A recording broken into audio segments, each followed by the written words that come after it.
Cảm ơn nó. Lại hả? Cảm ơn.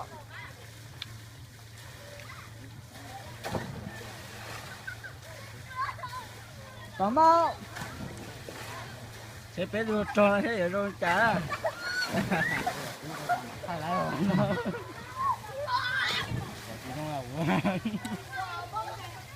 Chú quả roi, chú quả dây cho ba nó xem.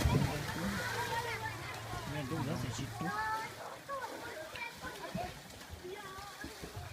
Cái này là to con trò không được tỏ tên mà có thanh ru á, tỏ là to có trò không khỏi lên men.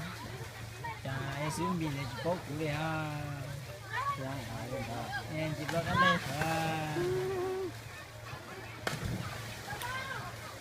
cái này con nữa là chỉ là con gì này. Ủa? Dạ đây hả?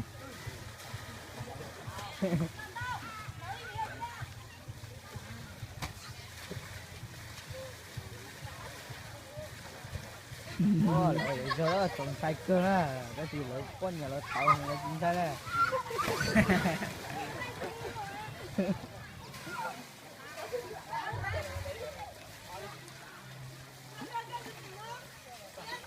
Như phải đến cho. Nó cứ trống cây ha. Nhưng mà cái cho oxy mình chính may ha. Chỉ nói là cái treo hơn là không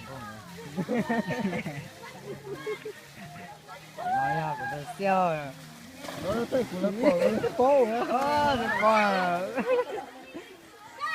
họ cũng nói chỉ là con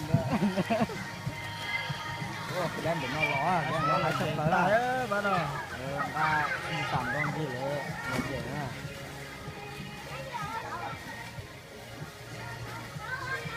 đổ nói à trong con là sao ấy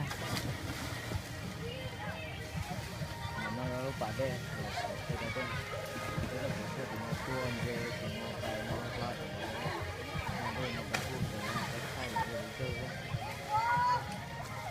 có nó để chơi để nó để thay để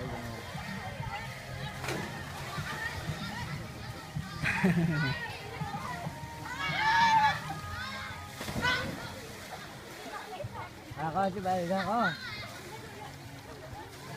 à ôi giờ hại thiệt chứ có tôi xuống đó rồi vô đó nè Đó tròn mà ở đây không phở á. lò đó dùng con lùa á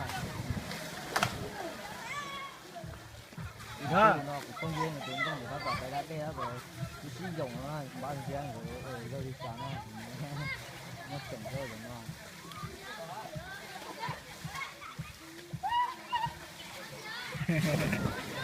Ô trời. nó ba loại đua à Như con đặc cá như thế thì sao rồi, đó là cá. ai vậy là con đây của tôi rồi con tẩm đó là cây ở đây tép cái lưng đó hai cái chớ lại không có nhiều là chết thấy sắp đấy rồi Lâu lên kìa. nha con chỉ té à té à sắp đấy là